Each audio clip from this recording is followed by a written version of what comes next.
Bíblia completa em um ano, dia 254, Daniel 7. Anteriormente, durante o primeiro ano do reinado de Belsazzar, rei da Babilônia, Daniel teve um sonho e visões enquanto estava deitado em sua cama. Escreveu o que havia sonhado e foi isto que viu. Naquela noite, em minha visão, eu, Daniel, vi uma tempestade que agitava o grande mar, com ventos fortes que sopravam em todas as direções. Então saíram da água 4 bestas enormes, cada uma diferente das demais. A primeira besta era como um leão com asas de águia. Enquanto eu observava, suas asas foram arrancadas e ela ficou em pé no chão sobre as 2 patas traseiras como um ser humano, e lhe foi dada a mente humana. Então vi a segunda besta, e ela se parecia com um urso. Levantou-se sobre um dos lados e tinha na boca, entre os dentes, 3 costelas. E lhe foi dito: levante-se, devore a carne de muitos. Em seguida, seguiu a terceira dessas bestas, que se parecia com um leopardo. Tinha 4 asas de ave nas costas e 4 cabeças. E lhe foi dada grande autoridade. Então, em minha visão naquela noite, vi uma 4ª besta, terrível, assustadora e muito forte. Devorava e despedaçava suas vítimas com grandes dentes de ferro e esmagava os restos debaixo de seus pés. Era diferente das outras 3 e tinha 10 chifres. Enquanto eu olhava para os chifres, de repente apareceu no meio deles outro chifre pequeno. 3 dos chifres maiores foram arrancados pela raiz para dar lugar a ele. Esse chifre pequeno tinha olhos como de homem e uma boca que falava com arrogância. Enquanto eu observava, foram colocados alguns tronos e o ancião se sentou para julgar. Suas roupas eram brancas como a neve e seu cabelo como a mais pura lã. Sentava-se num trono de fogo com rodas de chamas ardentes. Em um rio de fogo brotava sua presença. Milhões de anjos o serviam, muitos milhões estavam diante dele. O tribunal iniciou o julgamento e os livros foram abertos. Continuei a observar, pois podia ouvir as palavras arrogantes do pequeno chifre. Fiquei olhando até que a 4ª besta foi morta e seu corpo destruído e lançado no fogo.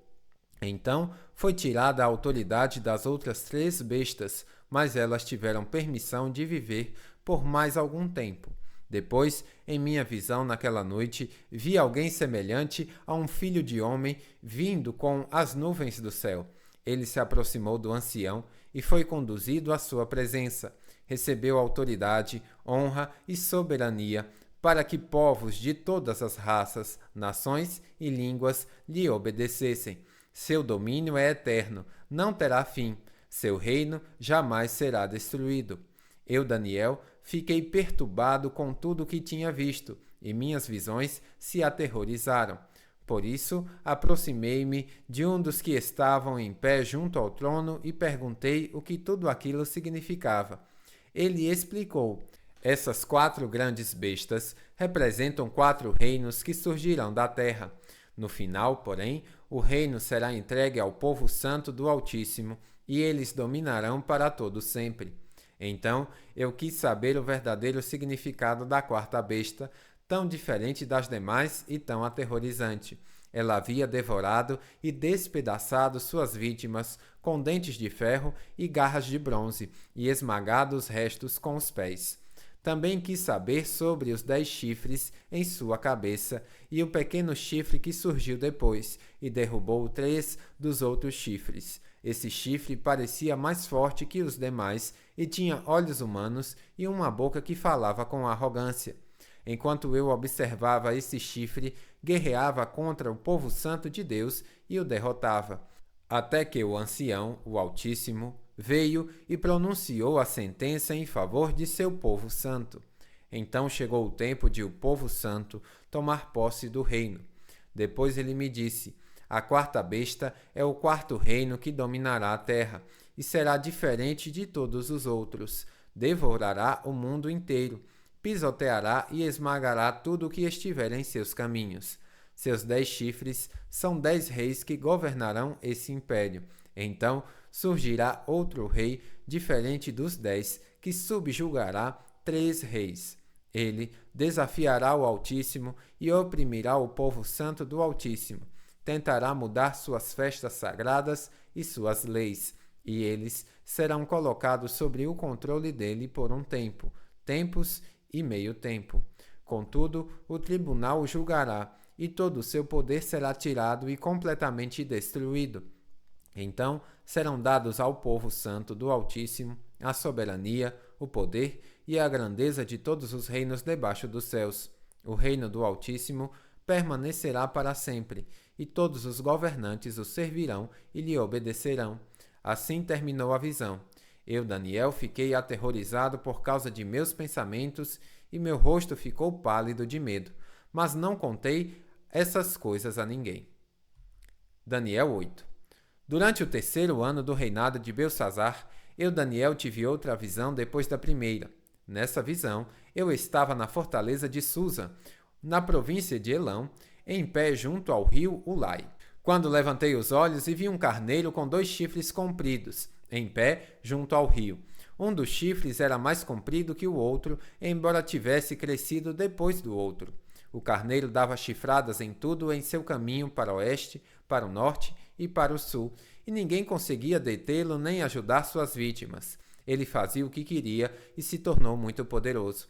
Enquanto eu observava, de repente, um bode surgiu do oeste e atravessou a terra com tanta rapidez que nem sequer tocou o chão. Esse bode, que tinha um chifre enorme entre os olhos, foi na direção do carneiro de 2 chifres, que eu tinha visto em pé junto ao rio, e avançou sobre ele cheio de fúria. O bode atacou o carneiro furiosamente e o atingiu com um golpe que quebrou seus 2 chifres. O carneiro ficou sem forças para resistir, e o bode o derrubou e o pesoteou. Ninguém foi capaz de livrar o carneiro do poder do bode.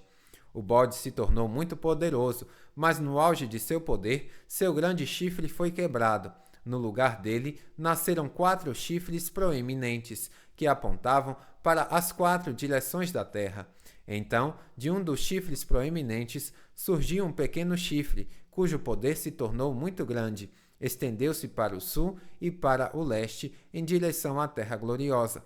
Seu poder chegou aos céus, onde atacou o exército celestial, lançou à terra alguns do exército e algumas das estrelas e as pisoteou. Chegou a desafiar o comandante do exército celestial a suspender os sacrifícios diários oferecidos a ele e destruir seu templo. Ao exército celestial não foi permitido reagir a essa rebelião.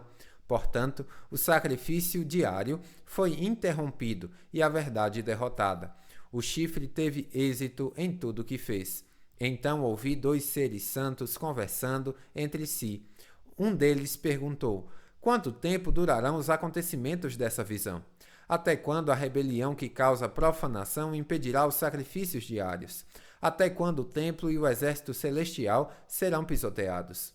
O outro respondeu: levará 2.300 tardes e manhãs, então o templo será restaurado. Enquanto eu, Daniel, tentava entender o significado desta visão, alguém que parecia um homem parou diante de mim e ouvi uma voz humana vinda do rio Ulai gritar: Gabriel, explique a este homem o significado da visão. Quando Gabriel se aproximou de onde eu estava, fiquei tão aterrorizado que me prostrei com o rosto no chão. Ele disse: filho de homem, você precisa entender que os acontecimentos da visão se referem ao tempo do fim. Enquanto ele falava, desmaiei e caí com o rosto no chão. Gabriel me despertou com um toque e me ajudou a ficar em pé.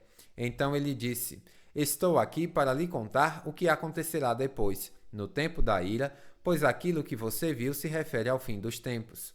O carneiro com 2 chifres representa os reis da Medeia e da Pérsia.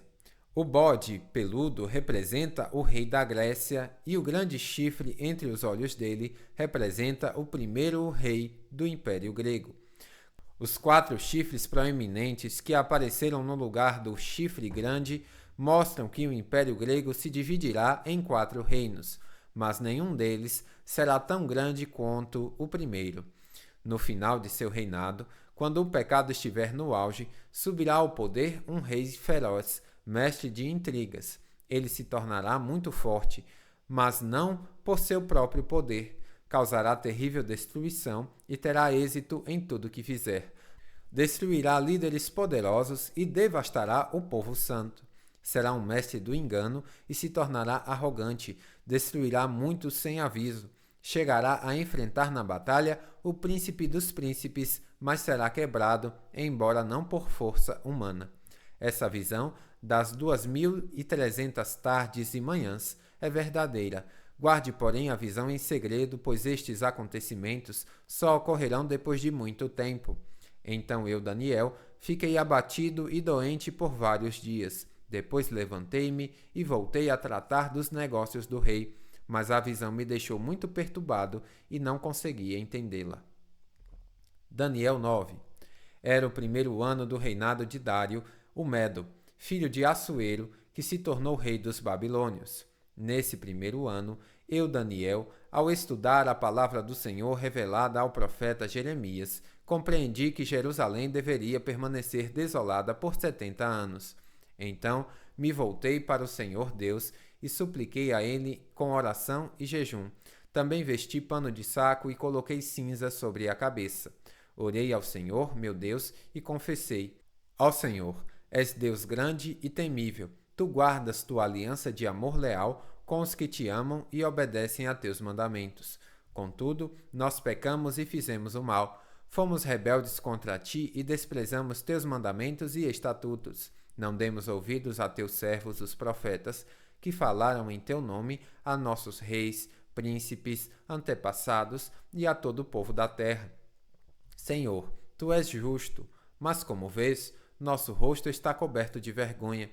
Todos estamos envergonhados, incluindo os habitantes de Judá e Jerusalém e todo Israel, espalhado em lugares próximos e distantes, para onde tu nos enviaste por causa de nossa deslealdade contigo. Ó Senhor, nós, nossos reis, príncipes e antepassados, estamos cobertos de vergonha porque pecamos contra ti. Mas o Senhor nosso Deus é misericordioso e perdoador, embora tenhamos nos rebelado contra ele. Não obedecemos ao Senhor nosso Deus, pois não seguimos as leis que ele nos deu por meio de seus servos, os profetas. Todo Israel desobedeceu às tuas leis, desviou-se e não quis ouvir tua voz. Por isso, agora, as maldições solenes e os juízos escritos na lei de Moisés, servo de Deus, foram derramados sobre nós por causa de nosso pecado. Tu cumpriste tua palavra e fizeste conosco e com nossos governantes exatamente como havias advertido. Nunca houve calamidade tão terrível quanto a que aconteceu em Jerusalém. Todas as maldições escritas contra nós na lei de Moisés se cumpriram. E, no entanto, não quisemos buscar a misericórdia do Senhor, nosso Deus. Não nos afastamos de nossos pecados, nem reconhecemos sua verdade. Portanto, o Senhor trouxe sobre nós a calamidade que havia preparado. O Senhor nosso Deus foi justo em trazer todas essas coisas, pois não lhe obedecemos. Ó Senhor nosso Deus, tu trouxeste honra duradoura para teu nome ao resgatar teu povo do Egito com grande demonstração de poder. Mas nós pecamos e estamos cheios de maldade. De acordo com toda a tua justiça, Senhor, desvia tua ira furiosa de Jerusalém, tua cidade e teu santo monte. Como resultado de nossos pecados e dos pecados de nossos antepassados, todas as nações vizinhas zombam de Jerusalém e de teu povo. Ó nosso Deus, ouve a oração de teu servo, ouve minha súplica. Por causa de ti mesmo, Senhor, volta a olhar com bondade para teu santuário desolado. Ó meu Deus, inclina-te e ouve-me. Abre teus olhos e vê nossa desolação. Vê como nossa cidade, a cidade que leva teu nome, está em ruínas. Fazemos esta súplica não porque merecemos, mas por causa de tua misericórdia. Ó Senhor, ouve. Ó Senhor, perdoa. Ó Senhor, atende-nos e age. Por causa de ti mesmo, não te demores, ó meu Deus, pois teu povo e tua cidade carregam teu nome. Continuei a orar e a confessar meu pecado e o pecado de meu povo, Israel, suplicando ao Senhor, meu Deus, por Jerusalém, seu santo monte. Enquanto eu orava, Gabriel, que eu tinha visto na visão anterior, veio a mim depressa na hora do sacrifício da tarde. Ele explicou: Daniel, vim lhe dar percepção e entendimento. Assim que você começou a orar, foi dada uma ordem e agora estou aqui para lhe dizer: qual foi essa ordem? Pois você é muito precioso para Deus. Ouça com atenção para entender o significado de sua visão. Um período de 70 semanas de sete foi decretado ao seu povo e à sua cidade santa para dar fim à rebelião, acabar com o pecado, fazer expiação por sua culpa, trazer justiça eterna, confirmar a visão profética e ungir o lugar santíssimo. Agora ouça e entenda. Passarão 7 semanas, mais 62 semanas, desde que for dada a ordem para reconstruir Jerusalém até a chegada do governante ungido. Apesar dos tempos difíceis, Jerusalém será reconstruída com ruas e fortes defesas. Depois desse período de 62 semanas de sete, o ungido será morto e nada dele restará. Surgirá um governante cujos exércitos destruirão a cidade e o templo. O fim chegará com uma inundação e a guerra e seus sofrimentos estão decretados desde esse tempo até o fim. O governante fará um tratado com muitos por um período de 1 semana, mas depois de metade desse tempo, ele acabará com os sacrifícios e com as ofertas, e, numa parte do templo, ele colocará uma terrível profanação, até que o destino decretado para esse profanador seja finalmente derramado sobre ele. Bíblia completa em um ano, final do dia 254.